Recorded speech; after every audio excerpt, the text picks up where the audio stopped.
Introducing Charlotte, Jenny, and all that jazz.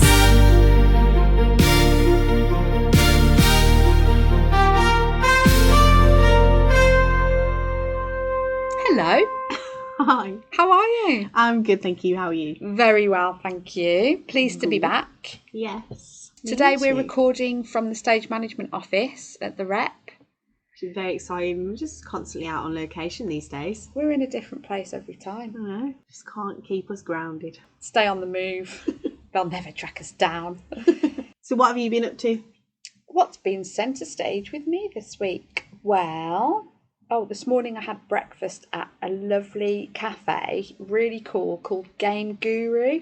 I've never been. Yeah, Canal Side in Birmingham. Really interesting. So it's a nice cafe. They do, restaurant, I suppose. They do food and drink. Yeah. And they do alcoholic drinks, later on in the evening. And they've got masses of board games. It's like a board game cafe. Yeah. So you can go and choose a board game. Really good place, to go with a group of mates. Yeah. They had one of those in New Zealand. That's when I first discovered that they existed. Yeah. And we used to go all the time, have a drink and just sit and play whatever it was. Good way of trying out a board game, because they can be really expensive now, board games. Yeah, that's true, actually. So you can try out a board game, with no commitment.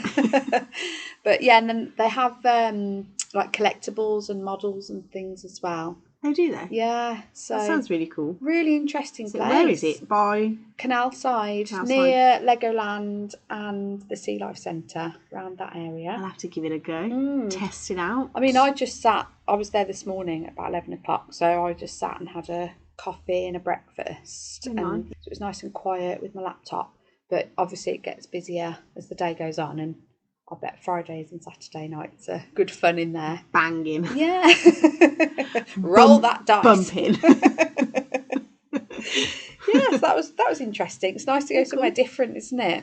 Yeah, it is actually. I do like trying new places, especially when somebody recommends it to you, because then you're not going in blind. Yeah. Have you tried that cat cafe? Oh, no. Meow. I will not go to a place where there is animals, because I do not want to sit and eat with cats just roaming around on the tables with cat hair in your spaghetti. No, thank you. That is not for me. If I found a cat hair in any of my food, I would be like, lobbing it across the room. No, I'm joking. Some people love it though, don't they? They're like, cat hair is my glitter. It's my glitter.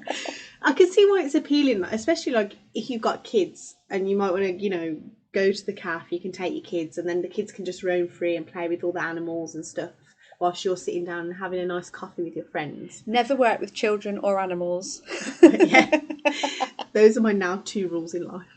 One place you won't be going is the cat cafe, full of cats and children. Have you been? No, absolutely not. For the same reasons, really. I like cats, but I also like 5-star hygiene ratings. I'm more of a dog person. But I still don't think I'd want to go to a dog cafe where the dog's like slobbering all over your food. Oh, no. I mean... No. So I went there, and what else? Oh, we and All That Jazz had a mention on another podcast this week. Aren't we fancy? Yeah, so there's a podcast called Podcraft. Yep. Podcraft. Uh-huh. And it's a podcast about podcasts. Okay. Yeah, and it's all about how to set up and run a podcast effectively. So we should definitely be listening. Well, that's how I got into it, because obviously when we started this podcast, we were starting completely from scratch, weren't we? And we knew nothing. Yeah. So I signed up to these newsletters. Uh-huh. So, yeah, really interesting. It's run by 2 Scottish guys. Don't let that put you off. Matthew and Colin. So shout out to them. And I emailed to Matthew and Colin. Hello, Matthew and Colin, if you're out there. I know, it's as though they're in the room. So they designed an app called Ali2, which is like an all-in-one podcasting platform, and it simplifies the creation process for podcasts, especially for beginners. So really good for beginners. And it can automate things. So like audio cleanup. So you can clean up the audio with like noise reduction and the levels Oh, that's a good idea. It does that automatically, and it can remove filler words, and ahs. Well, we don't do any of that. No, darling, because we're trained professionals. But yeah, and they use text-based editing, which cuts words from the transcript, which is really clever. And then the app also does stuff like adds music, and you can also directly record onto the Ali2 app, so you don't need loads of microphones and setup. You record it straight onto the app. That's really good. Yeah, and you can have remote guests, and then it generates like marketing clips, and it helps with publishing your episodes with like built-in hosting, and obviously so that helps with your distribution. So it's like an all-encompassing app for podcasts specifically. Oh, go follow them. That's such a good idea. It is really good idea. We need to get onto it really, because we've done it very bit by bit ourselves, haven't we? Yeah, just learn like step by step. Yeah, but if you were thinking, if we were starting from scratch now, definitely the Ali2 app, I reckon. Yeah, if we'd have known about it when we first started. But I think we could still hop onto it now, so we'll check it out. Yeah. Cool. So thank you, Matthew and Colin. Yeah, thank you very much. Because I emailed them, you see, because I listened to their podcast, and I emailed them with a question, which was to do with music licensing and copyright. Because if we want to use clips from TV or radio or music in our podcast, where do we stand with that? And they emailed straight back and got straight onto it. And in the next episode of their podcast, Podcraft, they answered the question and they did like a whole episode on it. So efficient. I know. So I was really grateful for that, because the advice they gave was really interesting and relevant. Yeah. So, yeah, thanks for that, guys. That's really cool. Yeah. So what's been centre stage with you? Well, aside from my New Year's resolution, which is ongoing, I also decided that, so I like to challenge myself every year to read more books each year, and challenging myself this year to read 52 books. Wow. Within the year. That's one a week. Which is one a week, which means that I'm 2 weeks behind. Oh no. Do you want to borrow Spot Goes on Holiday? Because it's available. I might, or the Lorax. Do you have that? I love the Lorax. But basically I'm 2 books behind, but I do have 2 books on the go. I don't usually read 2 books at a time, but one for each eye. It helps being boss-eyed. So I've got 2 books on the go. One of them is a biography and the other is fiction, which was given to me by Humphrey, who is my friend. So yeah, he gave me the one book, and it's really good, but it's like 800 pages long. So, and I'm about 300 pages in. And when I forget to bring it with me, I have another book at work, which is Green Lights by Matthew McConaughey. It's just his biography, and it's a really interesting read. It's a nice short one, so I'm hoping that I can get the 2 of those finished within the next week. But biography, it's about obviously about his life, but he's had a very interesting life. He talks about some really deep things really early on. Is he an actor? Yes, he's an actor. But yeah, he grew up in like a small town in America, in like Texas somewhere. You can tell I've really taken on board this information. But I just found him really fascinating because he writes poetry and stuff now. Obviously does all these like talk about life and his musings, and I would recommend reading it. I'm only 100 pages in, but so far it's been very interesting. I love a biography. I find them much more interesting and engaging than fiction. This is the first one that I've read. Really? Yeah, this is the first biography I've ever read. Oh, I've read quite a few autobiographies over the years. All, sort of showbiz names. Yeah. Probably ones you wouldn't have heard of.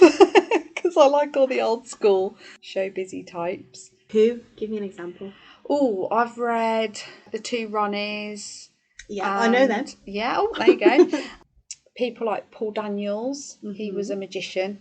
Yep. Paul Daniels and Debbie McGee. And Michael Caine. Classic. You were only supposed to blow the bloody doors off. Oh, I love him so much. Yeah, he's one of my favourite actors. Yeah, he's lovely. Cilla Black. That was an interesting one. I bet she's had a really interesting life, hasn't she? I'd love to get to her level of interesting. Yeah. You are at that level of interesting. Don't give yourself enough credit. Thank you. Cilla Black was interesting because she was very much a sort of woman in a man's world at that time. Yeah. And, you know, she met her husband very young, Bobby, and he was her manager and obviously her husband. So he really looked after her. Yeah. And I think, you know, these days women are sort of expected to look after themselves a bit more. Well, it's still a man's world, darling. It is. Funnily enough, funny you should say that, because it popped up again on the Stage Management Association website about job sharing. Okay, and yeah. because obviously now more women are getting into going back to work after having children, and so having to balance family and work life, it's becoming more of a thing. Yeah. So there's two ladies, Lauren Patman and Anna Maria Casson, and they've got together and they promote themselves as a job share. And we were having this conversation last week, weren't we? Yeah, with we the were, company actually. manager here, Eliza Yeah. Jackson. So they've actually got their act together, excuse the pun, as a job share. And they're called Toucan, as in TWOCAN, Toucan. That's such a good idea. Yeah, and so they really advocate for job sharing. So if anyone's interested in that, their website is toucanstagemanage.com. So if anyone is looking for support or advice about the benefits of job sharing in stage management, then they're the girls to go to. It's a really good idea, isn't it? So they've actually combined themselves and made a website specifically to promote themselves for job sharing work. Yeah. Really good. And they list on there the benefits of job sharing in stage management, so that, you know, if you were to apply for a job, you've got that list of benefits to hand. It is good, isn't it, that it's actually moving on, even from the conversation that we had on the podcast, you know, a couple of episodes ago. Definitely. It's good that it's actually moving on and progressing, and people are starting to take it up. And these two girls have taken the initiative to do that, so good on them. Yeah. Pat on the back. Thank you, girls. Thank you, Lauren and Anna Maria. Paving the way. Right, short and sweet this week. That's all we've got time for. Sweet, just like you. Well, I am short. Not sure about sweet. But what have we learnt? What have we learned? So, taking on from what you said about the two women and Toucan, I am going to say this week that we have learnt that even if something hasn't been done before, don't be afraid to pave the way. Excellent. I love it. That's what we'll go with. Yes. Brilliant. Follow us on Instagram and TikTok at andallthatjazz_pod. Please drop us a message on there or drop us an email. You can find the email in the episode description. If you've got any questions, if you would like us to discuss a certain topic, we are more than happy to take those suggestions, and we'd love to chat with you, so jump on and interact with us. Excellent. Join us next time for more on theatre, television. Right, you ready? We're going to harmonise it. And all that jazz.